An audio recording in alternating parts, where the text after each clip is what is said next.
हम लोग आज बात करते हैं नोबेल प्राइज़ विनर 2022 की। इस पे ज़्यादा बात नहीं करते क्योंकि इसके पहले वीडियो बन चुकी है। क्यों देते हैं, किस लिए देते हैं, उसमें का पैसा कहाँ से आता है, किसकी याद में देते हैं, अल्फ्रेड नोबेल की याद में देते हैं, तो ये सब आप देखिएगा, पहले वीडियो बन चुकी है इसकी। यहाँ पे सिर्फ हम आपसे बात ये करेंगे कि नोबेल प्राइज़ विनर 2022 में कौन कौन लोग हैं और कितने क्षेत्र में दिया गया। तो आपको पता है 6 क्षेत्रों में दिया जाता है, 6 सेक्टर, ठीक है। फिजियोलॉजी या चिकित्सा का सेक्टर की बात कर रहे हैं। पहला क्षेत्र जो है वो हमारा फिजियोलॉजी या चिकित्सा का क्षेत्र है, जिसमें जेम्स पी एलिसन जो यूएसए की है, ठीक है। जेम्स पी एलिसन जो यूएसए के हैं और तसाकू होंजो जो नाम से ही लग रहा है जापान के हैं। तो दो लोगों को फिजियोलॉजी यानी चिकित्सा के क्षेत्र में अवार्ड मिला, जिसमें नाम एक जेम्स पी एलिसन और यूएसए के और दूसरा तसाकू होंजो जो जापान के हैं। इन्होंने क्या किया, कैंसर थेरेपी की खोज के लिए इनको ये नोबेल प्राइज़ दिया गया।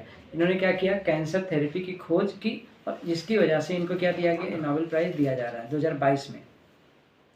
नेक्स्ट पॉइंट आता है, दूसरा जो सेक्टर है वो भौतिक विज्ञान का है, यानी फिजिक्स का है, फिजिक्स क्षेत्र का है।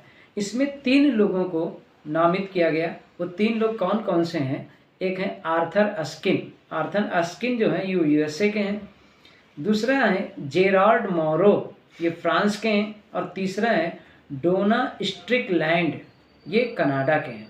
तो 3 लोग हैं जिनको फिजिक्स में नोबेल प्राइज़ 2022 के लिए चुना गया। आर्थर अस्किन यूएसए के, जेरार्ड मोरो फ्रांस के, डोना स्ट्रिकलैंड कनाडा के। इन्होंने किया क्या, लेजर भौतिक के क्षेत्र में क्रांतिकारी कार्य किया। यानी इन्होंने लेजर भौतिक क्षेत्र में ऐसा कार्य किया कि जिसके लिए इन्हें क्या किया जाता है कि नोबेल प्राइज़ 2022 का विनर घोषित किया जाता है। तीसरा जो क्षेत्र है वो रसायन विज्ञान का क्षेत्र है, यानी केमिस्ट्री, ठीक है। इसमें क्या हुआ, 2 भागों में इस अवार्ड को दिया गया। पहला भाग जो ए पार्ट है उसमें फ्रांसीसी एच अर्नाल्ड को मिला, फ्रांसीसी एच अर्नाल्ड, ठीक है। ये यूएसए के हैं। कहाँ के हैं? यूएसए के हैं। और इन्होंने क्या किया था, इन्होंने एंजाइमों के निर्देशित विकास के लिए इनको दिया गया। एंजाइम जो होते हैं ये क्या करते हैं, ये आपको पता, जो भी केमिकल रिएक्शंस होते हैं हमारी बॉडी में उसके प्रति ये रिस्पॉन्सिबल होते हैं। तो उस एंजाइम का जो डायरेक्शन ग्रोथ है उसके बारे में बताया, इसलिए इनको अवार्ड मिला, ठीक। दूसरा जो है जॉर्ज पी स्मिथ, दूसरा भाग बी पार्ट में जॉर्ज पी स्मिथ जो यूएसए के, और सर गेगरी पी विंटर जो यूके के, इन दोनों को संयुक्त रूप से नोबेल प्राइज के लिए चुना गया। इन्होंने क्या किया, बी पार्ट में पेप्टाइडस और एंटीबॉडी के फेज डिस्प्ले किए, पेप्टाइडस और एंटीबॉडी के फेज डिस्प्ले। उसके बाद आता है चौथा जो है सेक्टर है वो शांति का सेक्टर है, और शांति यानी पीसफुलनेस, ये बहुत इंपॉर्टेंट है। इसमें किसको मिलता है, डेनिस मुक्वेगे जो कांगो के हैं, डेनिस मुक्वेगे जो कांगो के हैं, और नाडिया मुराद जो इराक के हैं। नाडिया मुराद कहाँ के, इराक के। इनको मिला, इन्होंने क्या काम किया, यौन हिंसा के उपयोग को खत्म करने की जागरूकता लाई, और इसको फैलाने के अपने प्रयासों के लिए प्रयासों के लिए दिया गया।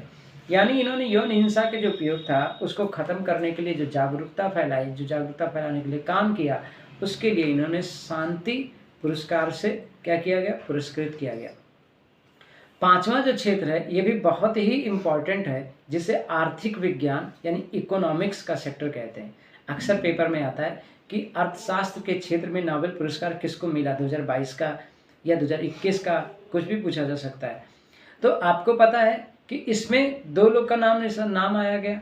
एक हैं विलियम डी नॉर्ड हास जो कहाँ के हैं, यूएसए के हैं। जो कहाँ के हैं, यूएसए। विलियम डी नॉर्ड हास जो यूएसए के हैं, और दूसरा पॉल एम रोमर, ये भी यूएसए के ही हैं, ठीक है। इन्होंने क्या किया था, जलवायु परिवर्तन और आर्थिक विकास पर खोज की थी। इनको यानी क्लाइमेट चेंजिंग और जो इकोनॉमिकल ग्रोथ है, डेवलपमेंट है, उसकी खोज की। इसके लिए इन्हें क्या दिया गया, नोबेल प्राइज़ 2022 के लिए चुना गया। कौन कौन नाम है, विलियम डी नॉर्ड हास यूएसए के और पॉल एम रोमर यूएसए के। अगला जो क्षेत्र है, लास्ट की बात कर रहा हूँ, छठा जो क्षेत्र बन रहा है वो साहित्य क्षेत्र है। तो साहित्य के क्षेत्र में एनी एर्नॉक्स को मिला अवार्ड। ये क्या है, फ्रेंच की लेखिका हैं, यानी फ्रेंच राइटर हैं। तो एनी एर्नॉक्स को साहित्य के क्षेत्र में पुरस्कार मिला। इनको इसलिए दिया गया कि नोबेल समिति में ने कहा कि नोबेल की जो समिति उन्होंने कहा कि यह सम्मान साहस के साथ व्यक्तिगत स्मृति, व्यवस्थाओं और सामूहिक बाधाओं को उजागर करने के लिए उनकी लेखनी के लिए दिया गया है। यानी कि ये सम्मान इसलिए दिया जा रहा है उनको साहित्य में क्योंकि उनकी इस स्मृति यानी लेख की वजह से, उनकी इस कहानी सामूहिक बाधाओं को उजागर करने की वजह से, उनको जो भी उन्होंने उपन्यास लेखनी लिखी है, इस वजह से इसको क्या किया गया है, दिया गया है। तो आपने 6 क्षेत्र कौन कौन से देखे? फिजियोलॉजी, चिकित्सा, जिसमें जेम्स पी एलिसन और तसाकू होंजो। दूसरा सेक्टर क्या है? भौतिक विज्ञान यानी कि फिजिक्स, आर्थर अस्किन, जेराल्ड मोरो और डोना स्ट्रिकलैंड। ठीक है। तीसरा सेक्टर है रसायन विज्ञान, जिसमें फ्रांसिस एच अर्नाल्ड और जॉर्ज पी स्मिथ और सर गेगरी पी विंटर जो यूके से बिलोंग करते हैं। चौथा सेक्टर है शांति का, जिसमें डेनिस मुखवजे कांगो और नाडिया मुराद इराक के। और पांचवा सेक्टर है जो इकोनॉमिक सेक्टर है, जिसे आर्थिक विज्ञान का क्षेत्र कहते हैं, विलियम डी नॉर्डहास और पॉल एम रोमर। एंड छठा सेक्टर जो है साहित्य का, एनी एर्नॉक्स जो फ्रेंच की लेखिका हैं। तो ये आपको पता चल गया। ये जो 6 क्षेत्र हैं ये आपके नोबेल प्राइज़ 2022 के विनर के नाम हैं। That's all for the day.